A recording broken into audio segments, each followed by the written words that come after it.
38 दिवसांच्या उपोषणानंतरही दखल नाही। महांतेश्वर कट्टीमनी यांचा 14 एप्रिलला मंत्रालयात आत्मदहनाचा इशारा। बेकायदेशीर प्रतिनियुक्ती रद्द करण्याची मागणी, निलंबनाविरोधातही लढा तीव्र। अक्कलकोट तालुक्यातील शिक्षकांच्या कथित बेकायदेशीर प्रतिनियुक्ती प्रकरणाला आता नाट्यमय वळण लागले असून मागासवर्गीय शिक्षक संघटनेचे तालुका अध्यक्ष महांतेश्वर कट्टीमनी यांनी थेट आत्मदहनाचा इशारा दिला आहे।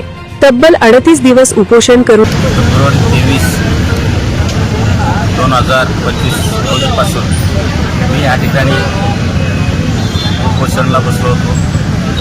त्याचं कारण होतं विभागीय आयुक्तांचा अधिकार वापरून अक्कलकोटचे प्रभारी गट शिक्षणाधिकारी यांनी एपी शिक्षकांचे प्रतिनियुक्त केले होते। ते कधी 2024ला सप्टेंबरमध्ये ते शिक्षकांना त्रासदायक ठरला, त्यामुळे शिक्षकांनी माझ्याकडे आले।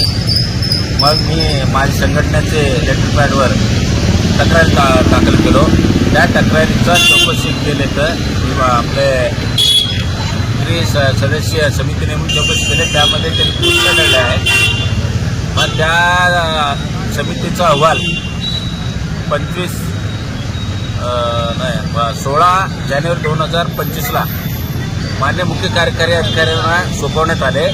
तेव्हापासून जे फाईल आहे त्यांच्याकडे तिथंच राहिलं आहे, त्यांनी काय बाहेर सोडायला तयार नाहीत फाईल। मग त्यानंतर मी अनेक वेळा आंदोलन केलो, सगळं केलो, काही लक्ष द्यायलाच तयार नाही। आता मी 23 फेब्रुवारीपासून इथं उपोषण बसलो। आज 40 दिवस झाला। असं अधिकारी कुठला मुख्य कार्यकारी अधिकारीचा काही इकडं वळून सुद्धा बघितलेलं नाही। एवढं मागासवर्गीय आहे म्हणून तुम्ही असं करत आहात का? इथं काय जिल्हा परिषदेमध्ये हे चालू आहे का? असं जातीभेद चालू आहे का? ही एक मोठा प्रश्न निर्माण झालेला आहे। एक पत्र व्यवहार नाही मुख्य कार्यकारी अधिकाऱ्यांचा, त्यांना पत्र देऊन मी उपोषण बसलो आहे। आणि शिक्षण अधिकारी तर कायच विचारू नका, रात्री 7:30 वाजता माणूस येतं इथं पत्र घेऊन उपोषणाला बसू नका, आम्ही ते निर्णय होईल तेव्हा देऊ, ते तुमचा निर्णय झालेले प्रत रात्री 7:30 वाजता ही असला दिवसभर वेळ भेटत नाही यांना।